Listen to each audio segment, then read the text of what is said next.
she's so fine. Hell of her blows my mind. Hell of her lights my day. What's good, guys? A disturbing story coming out of Florida via People in an article wrote by Casey Baker on the 25th. And I want to thank my friend Marie722 for sending it to me. Florida boy 4 killed by dad in murder-suicide on day mom asks court to keep father away from him. A 4-year-old Florida boy was killed by his father in a murder-suicide on the same day the child's mother begged the court for an emergency pickup of her son, which a judge allegedly denied.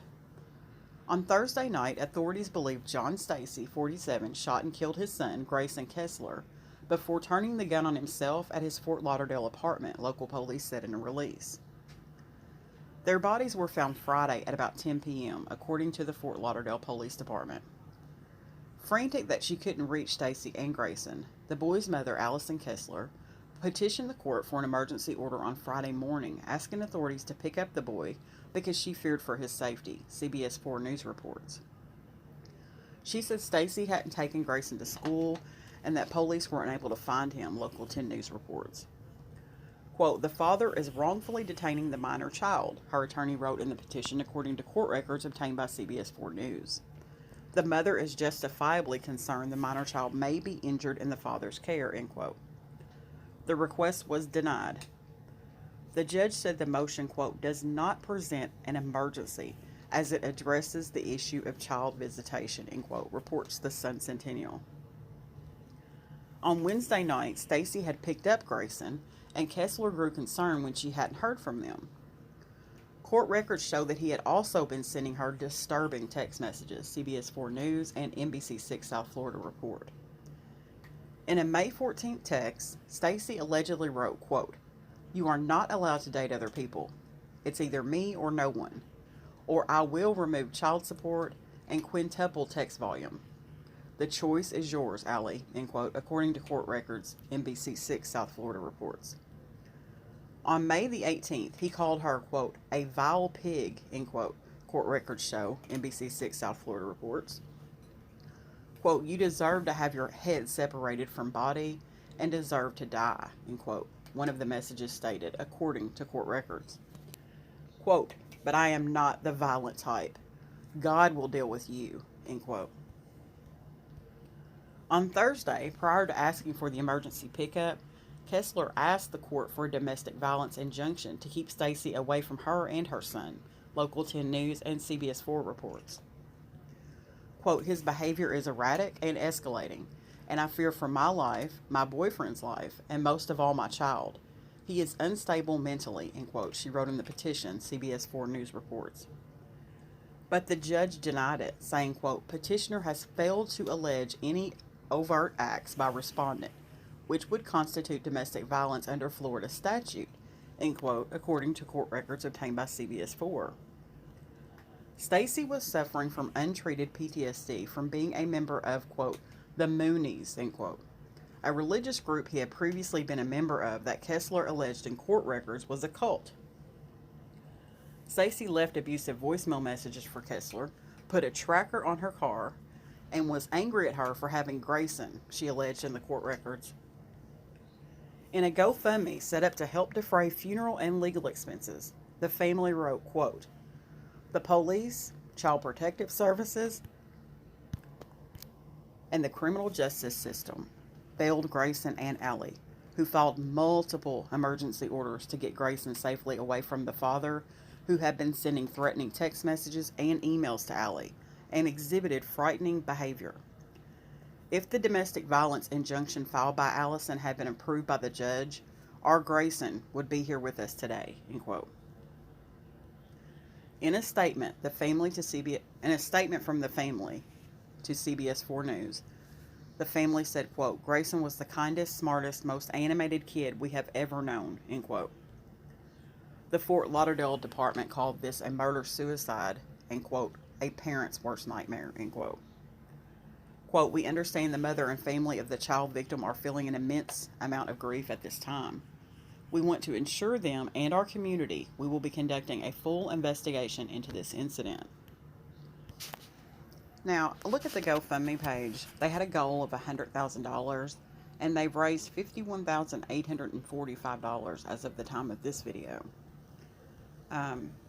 It reads, Greyson Martin Kessler, our sunshine, age 4, was tragically murdered by his father in a murder-suicide on May the 21st, 2021. While our family mourns, we need assistance with funeral costs, lawyer costs and fees, and general life expenses for Alison Kessler, his mother, as she attempts to carry on daily tasks while living every parent's worst nightmare. The police, Child Protective Services, and the criminal justice system failed Greyson and Allie, who filed multiple emergency orders to get Greyson safely away from the father, who had been sending threatening text messages and emails to Allie and exhibited frightening behavior.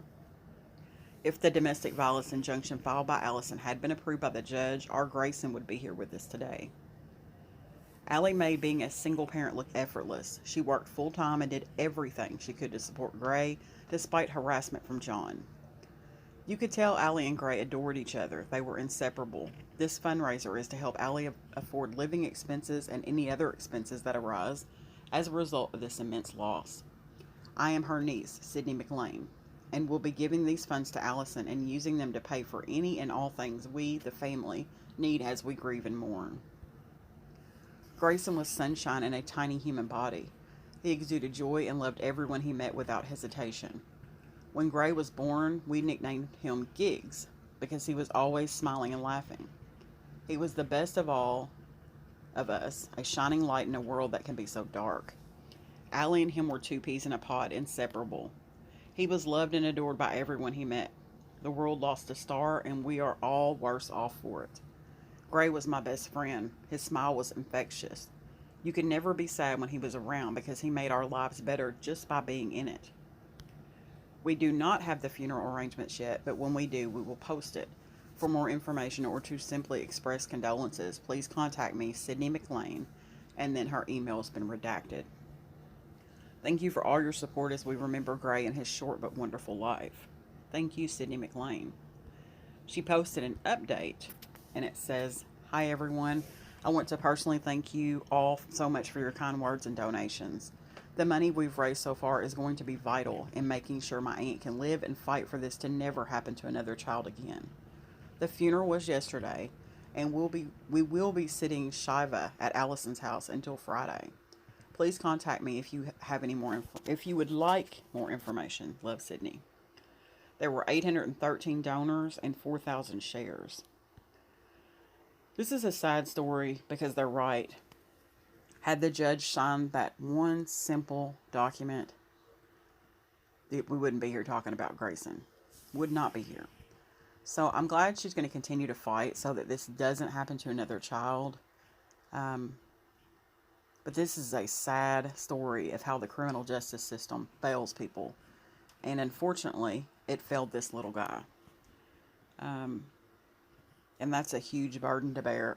I don't know how that judge feels, if that judge feels, but I would feel terrible if I knew that signing that one document could have changed his life.